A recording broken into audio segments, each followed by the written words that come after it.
एक समान बाह्य वैद्युत क्षेत्र में रखे वैद्युत द्विध्रुव पर लगने वाले बलयों के आघूर्ण का व्यंजक प्राप्त करने चल रहे हैं। यहाँ पर लिखा हुआ है, माना एक वैद्युत द्विध्रुव AB को एक समान वैद्युत क्षेत्र कैपिटल E में वैद्युत क्षेत्र से थीटा कोण बनाते हुए रखा गया है। यहाँ पर वैद्युत क्षेत्र है, कैपिटल E से डिनोट किया गया है, वैद्युत बल रेखाएं हैं। इसी क्षेत्र में हम थीटा कोण बनाते हुए एक वैद्युत द्विध्रुव आघूर्ण को रख दिए हैं। अब इसके बाद फिर यहाँ कह दिया गया कि माना वैद्युत द्विध्रुव AB के आवेश जो है माइनस क्यू और प्लस क्यू कूलाम है। यहाँ पर माइनस क्यू है, यहाँ प्लस क्यू है। तो प्लस क्यू कूलाम के आवेश के कारण जो बल लगेगा वैद्युत क्षेत्र की दिशा में लगेगा, और उतना ही बल वैद्युत क्षेत्र के जस्ट कहाँ लगेगा, विपरीत दिशा में। तो क्योंकि माइनस क्यू आवेश यहाँ पर है। अब इसके बाद ये दोनों बल एक दूसरे के बराबर विपरीत तथा समांतर है, अतः एक बलयुग्म बनाते हैं। इस प्रत्यानयन बलयुग्म का आघूर्ण क्या है, कहने करते हैं कि अगर हम इस वैद्युत क्षेत्र को वैद्युत क्षेत्र में वैद्युत विद्युत आघूर्ण को ऐसे तिरछा रख दिया जाए, एक बल इस डायरेक्शन पे लग रहा है, एक बल इस डायरेक्शन पे लग रहा है, तो दोनों बल एक दूसरे के बराबर है किंतु विपरीत है, तो एक क्या रहेगा, संतुलन की अवस्था में ऐसे जैसे पड़ा रहेगा, जैसे रखा हुआ है।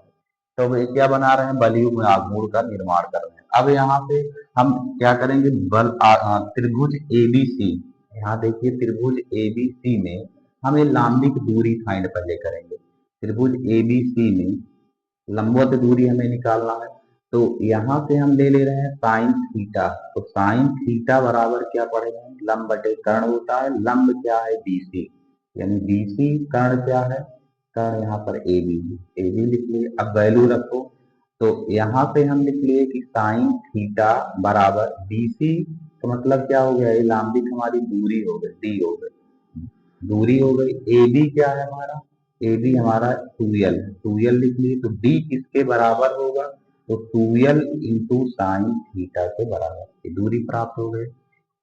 अब यहाँ से हम ये निकाल लेंगे कि टाउ बराबर, हम क्या पढ़े हैं, टाउ बराबर बल गुणे बल से बल की दिशा में लंबवत दूरी,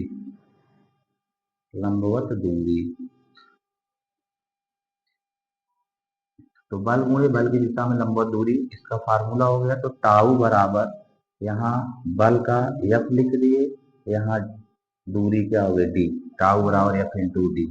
तो टाउ बराबर F की वैल्यू क्या है, तो F यहाँ पे दिख रहा है QE है, तो QE लिख लिए, इंटू D का मान क्या है, तो D 2L साइन थीटा। तो अब यहाँ पे साइड में लिख सकते हैं कि P बराबर Q गुणे 2L होता है। तो यहाँ पर हम लिख देंगे Q और 2L के स्थान पर, ये जो Q है और 2L के स्थान पे P लिख लेंगे। तो टाउ बराबर क्या हो गया, PE साइन थीटा। अब टाउ मैक्स के लिए, यहाँ पर लिख दिया जा रहा है, टाउ मैक्स के लिए थीटा 90 डिग्री रख देंगे, के लिए थीटा कितना, क्योंकि साइन 90 वैल्यू रहेगी तो टाउ मैक्स प्राप्त होगा। तो tau max equal to P E sine 90 की वैल्यू क्या होती है, 1। तो tau max equal to P E होगा, यूनिट इसका लिख दीजिए न्यूटन मीटर। तो यहाँ भी न्यूटन, डेरिवेशन कंप्लीट।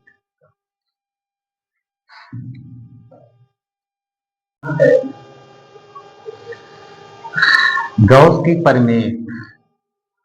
परिमेय का तो लिख दिया गया परिभाषा, किसी बंद पृष्ठ से गुजरने वाला संपूर्ण वैद्युत फ्लक्स उस पृष्ठ द्वारा परिबद्ध कुल आवेश Q का 1/ε0 गुना होता है।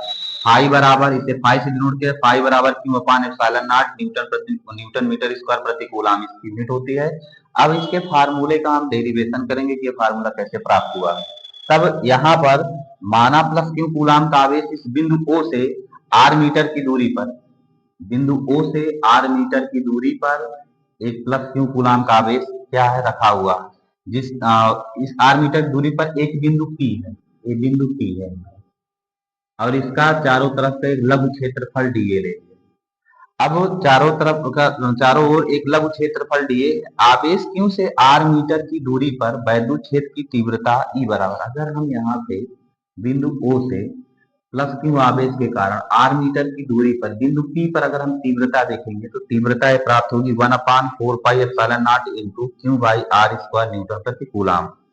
फिर इसी प्रकार बंद गोलीय पृष्ठ से पूरे मतलब बंद गोलीय पृष्ठ के सूक्ष्म भाग डीए से गुजरने वाला फ्लक्स डी फाई बराबर E d A cos theta होता है।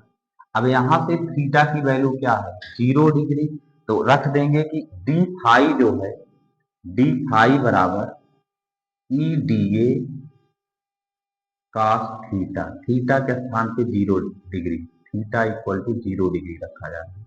रखने पर अब d phi equal to E into d A का 0 डिग्री की वैल्यू क्या होती है 1, तो d phi equal to E into d A. अब यहाँ पर हम क्या करेंगे कि हो दोनों पक्षों का संपूर्ण समाकल लेने पर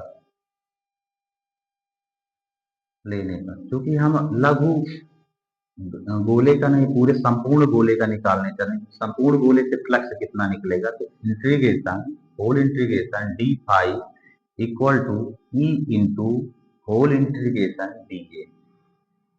इसका इंटीग्रेशन करेंगे तो क्या मिलेगा हमें फाई इक्वल टू ई की वैल्यू जो है रख दीजिए, ई का मान कितना है 1/4πε0 into q by r square. तो ये वैल्यू रखेंगे तो मिलेगा क्या चीज हमें कि 1/4πε0 into q by r square into इसका क्या मान होगा अगर एक गोले का संपूर्ण पृष्ठीय क्षेत्रफल निकालेंगे तो चूंकि होल इंटीग्रेशन डी ए किसके बराबर होगा तो 4πr² के बराबर। तो यहाँ पर 4πr², 4 पाई से 4 पाई कट गया, आर स्क्वायर कट गया, हमें फाई इक्वल टू क्या मिल गया क्यू अपान एप्सिलॉन नॉट। यही गॉस का परिमेय है, यही गॉस का नियम है।